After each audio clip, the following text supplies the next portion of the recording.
Hi ಸ್ನೇಹಿತರೆ, ನನ್ನ study with Shankar YouTube ಚಾನಲ್ಗೆ ಸ್ವಾಗತ. ಇಂದಿನ ಒಂದು ತರಗತಿಯಲ್ಲಿ ಕರೆಂಟ್ ಅಫೇರ್ಸ್ನ ದೃಷ್ಟಿಯಿಂದ ಬಹಳಷ್ಟು ಇಂಪಾರ್ಟೆಂಟ್ ಆದಂತಹ 2 ಟಾಪಿಕ್ಗಳ ಕುರಿತು ನಾವು ಇಂದಿನ ತರಗತಿಯಲ್ಲಿ ಚರ್ಚಿಸೋಣ. ಮೊದಲನೆಯ ಒಂದು ಟಾಪಿಕ್ ಯಾವುದಂದರೆ ವಿಶ್ವ ಗುಬ್ಬಚ್ಚಿಗಳ ದಿನ, ಹಾಗೂ ಇನ್ನೊಂದು ಟಾಪಿಕ್ ಯಾವುದಂದರೆ ವಿಶ್ವ ಸಂತೋಷ ವರದಿ. ಇವೆರಡೂ ಟಾಪಿಕ್ಗಳು ಪರೀಕ್ಷಾ ದೃಷ್ಟಿಯಿಂದ ಬಹಳಷ್ಟು ಇಂಪಾರ್ಟೆನ್ಸ್ ಆಗಿವೆ ಸ್ನೇಹಿತರೆ. ನಾವು ಮೊದಲಿಗೆ ವಿಶ್ವ ಗುಬ್ಬಚ್ಚಿಗಳ ದಿನದ ಕುರಿತು ತಿಳಿದುಕೊಳ್ಳೋಣ. ವಿಶ್ವ ಗುಬ್ಬಚ್ಚಿಗಳ ದಿನವನ್ನು ಪ್ರತಿ ವರ್ಷ ಮಾರ್ಚ್ 20ರಂದು ಆಚರಿಸ್ತಾರೆ. ಮಾರ್ಚ್ 20 ವಿಶ್ವ ಗುಬ್ಬಚ್ಚಿಗಳ ದಿನವನ್ನಾಗಿ ಆಚರಿಸ್ತಾರೆ. ಭಾಳ ಇಂಪಾರ್ಟೆಂಟ್ ಪರೀಕ್ಷಾ ದೃಷ್ಟಿಯಿಂದ. ಇನ್ನು ವಿಶ್ವ ಗುಬ್ಬಚ್ಚಿಗಳ ದಿನಾಚರಣೆಯನ್ನು ಮೊದಲ ಬಾರಿಗೆ nature for ever society of ಇಂಡಿಯಾದ ಮೊಹಮ್ಮದ್ ದಿಲಾವರ್ ಅವರು ಪ್ರಾರಂಭಿಸ್ತಾರೆ. ಮೊಟ್ಟ ಮೊದಲಿಗೆ ವಿಶ್ವ ಗುಬ್ಬಚ್ಚಿಗಳ ದಿನವನ್ನು ಪ್ರಾರಂಭಿಸಿದವರು ನೇಚರ್ ಫಾರ್ ಎವರ್ ಸೊಸೈಟಿಯ ಸ್ಥಾಪಕರಾದ ನೇಚರ್ ಫಾರ್ ಎವರ್ ಸೊಸೈಟಿಯ ಸ್ಥಾಪಕರಾದಂತಹ ಮೊಹಮ್ಮದ್ ದಿಲಾವರ್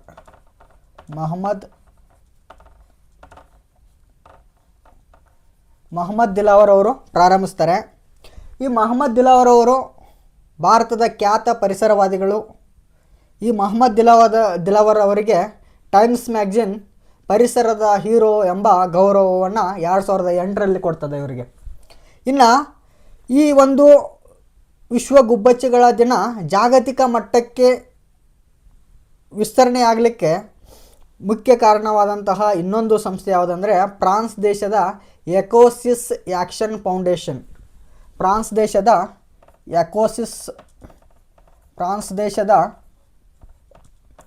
ಎಕೋಸಿಸ್ ಆ್ಯಕ್ಷನ್ ಫೌಂಡೇಶನ್.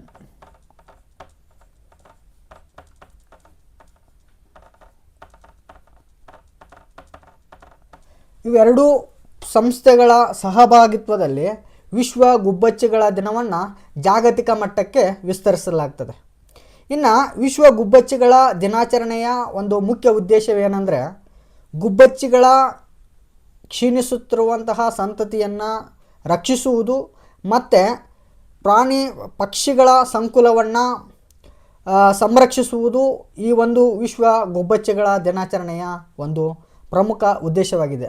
ಇನ್ನು ವಿಶ್ವ ಗುಬ್ಬಚ್ಚಿಗಳ ದಿನಾಚರಣೆಯ 2026ರ ಥೀಮ್ ಏನಂದರೆ 2026ರ ಥೀಮ್ ಭಾಳ ಇಂಪಾರ್ಟೆಂಟ್. ಮುಖ್ಯ ಧ್ಯೇಯ ಏನಂದರೆ ಈ ವರ್ಷದ ಆಚರಣೆಯ ಮುಖ್ಯ ಧ್ಯೇಯ ಅಂದರೆ ಜನರು ಮತ್ತು ಗುಬ್ಬಚ್ಚಿಗಳು.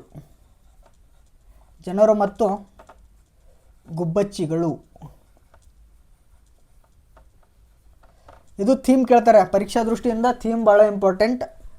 ಪೀಪಲ್ ಆ್ಯಂಡ್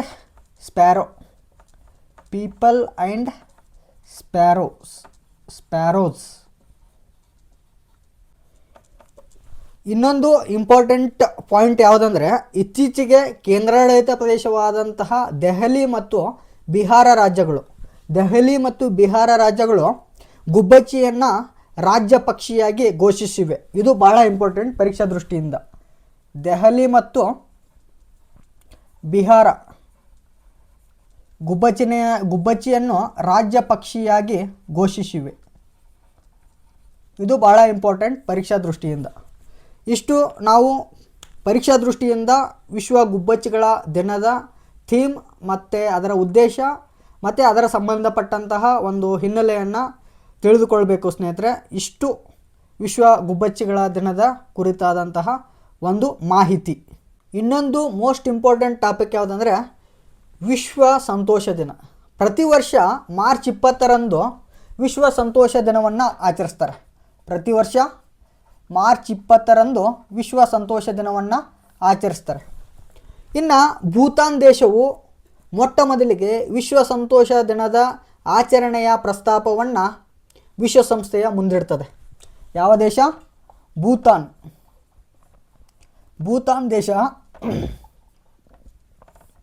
ಮೊಟ್ಟ ಮೊದಲ ಬಾರಿಗೆ ವಿಶ್ವ ಸಂತೋಷ ದಿನದ ಪ್ರಸ್ತಾಪವನ್ನು ವಿಶ್ವಸಂಸ್ಥೆಯ ಮುಂದಿಡ್ತದೆ. ವಿಶ್ವಸಂಸ್ಥೆ ಜುಲೈ 12 2012ರಂದು ಭೂತಾನ್ ದೇಶ ನೀಡಿದಂತಹ ಪ್ರಸ್ತಾಪವನ್ನು ಅಂಗೀಕಾರ ಮಾಡ್ತದೆ. ಇನ್ನು ವಿಶ್ವಸಂಸ್ಥೆಯು ಮಾರ್ಚ್ 20,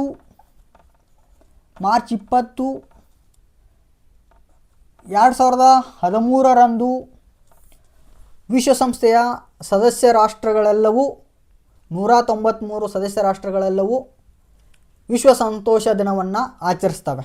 2013 ಮಾರ್ಚ್ 20ರಂದು ಈ ಒಂದು ವಿಶ್ವ ಸಂತೋಷ ದಿನವನ್ನು ಆಚರಿಸ್ತವೆ. ಇನ್ನು ವಿಶ್ವ ಸಂತೋಷ ದಿನದ ಥೀಮ್ ಏನಪ್ಪ ಅಂದರೆ, ಅದರ ಧ್ಯೇಯ ವಾಕ್ಯ ಏನಂದರೆ, ಇಂದಿನ ದಿನದ ಥೀಮ್ ಏನಪ್ಪ ಅಂದರೆ, ಇಂಪಾರ್ಟೆಂಟ್ ಪರೀಕ್ಷಾ ದೃಷ್ಟಿಯಿಂದ ಥೀಮ್ ಸಾಮಾಜಿಕ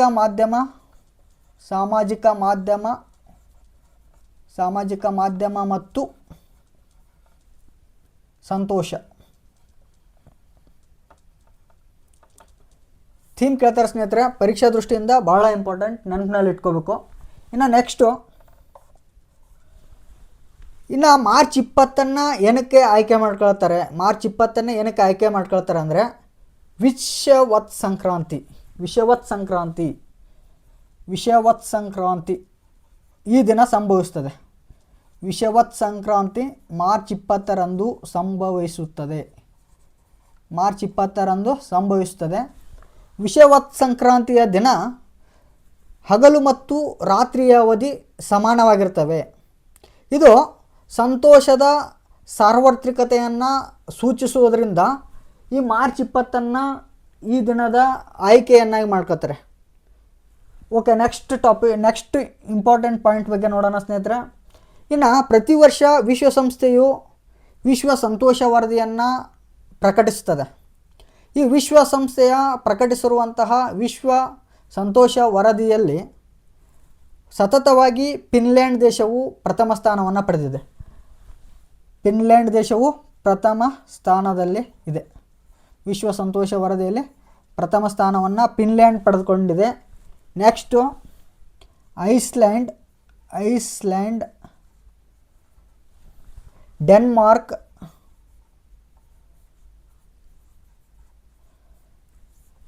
ಈ 3 ಟಾಪ್ 3 ವಿಶ್ವ ಸಂತೋಷ ವರದಿಯಲ್ಲಿ ಪಡೆದುಕೊಂಡಿವೆ.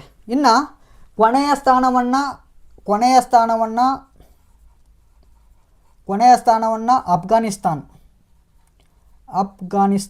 ಪಡೆದುಕೊಂಡಿದೆ. ವಿಶ್ವ ಸಂತೋಷ ವರದಿಯಲ್ಲಿ ಕೊನೆಯ ಸ್ಥಾನವನ್ನು ಅಫ್ಘಾನಿಸ್ತಾನವು ಪಡೆದುಕೊಂಡಿದೆ. ಹಾಗಾದರೆ ನಮ್ಮ ಭಾರತದ ಸ್ಥಾನ 116 ವಿಶ್ವ ಸಂತೋಷ ವರದಿಯಲ್ಲಿ ಪಡೆದುಕೊಂಡಿದೆ. 116ನೇ ಸ್ಥಾನವನ್ನು ಭಾರತ ವಿಶ್ವ ಸಂತೋಷ ವರದಿಯಲ್ಲಿ ಪಡೆದುಕೊಂಡಿದೆ. ಇದು 2025ರಲ್ಲಿ 118ನೇ ಸ್ಥಾನದಲ್ಲಿತ್ತು. 2025ರಲ್ಲಿ 118ನೇ ಸ್ಥಾನದಲ್ಲಿತ್ತು. ಇದು ಬಹಳ ಇಂಪಾರ್ಟೆಂಟ್. 116ನೇ ಸ್ಥಾನ ಭಾರತ ವಿಶ್ವ ಸಂತೋಷ ವರದಿಯಲ್ಲಿ ಪಡೆದುಕೊಂಡಿದೆ. ಇಷ್ಟು ನಾವು ಪರೀಕ್ಷಾ ದೃಷ್ಟಿಯಿಂದ ಇಂಪಾರ್ಟೆಂಟಾಗಿ ಈ 2 ಟಾಪಿಕ್ಗಳನ್ನ ತಿಳ್ಕೊಳ್ಬೇಕು. ಸ್ನೇಹಿತರೆ, ನನ್ನ ತರಗತಿಗಳು ಇಷ್ಟವಾಗಿದ್ದಲ್ಲಿ ನನ್ನ ಸ್ಟಡಿ ವಿತ್ ಶಂಕರ್ ಯೂಟ್ಯೂಬ್ ಚಾನಲ್ಗೆ ಸಬ್ಸ್ಕ್ರೈಬ್ ಆಗುವುದರ ಮೂಲಕ ಇನ್ನೂ ಹೆಚ್ಚಿನ ತರಗತಿಗಳು ಮೂಡಿ ಬರಲಿಕ್ಕೆ ತಮ್ಮ ಪ್ರೋತ್ಸಾಹ ಅವಶ್ಯಕತೆ ಇರೋದರಿಂದ ಸ್ನೇಹಿತರೆ ಪ್ಲೀಸ್ ಸಬ್ಸ್ಕ್ರೈಬ್ ಮಾಡಿ. ಧನ್ಯವಾದಗಳು.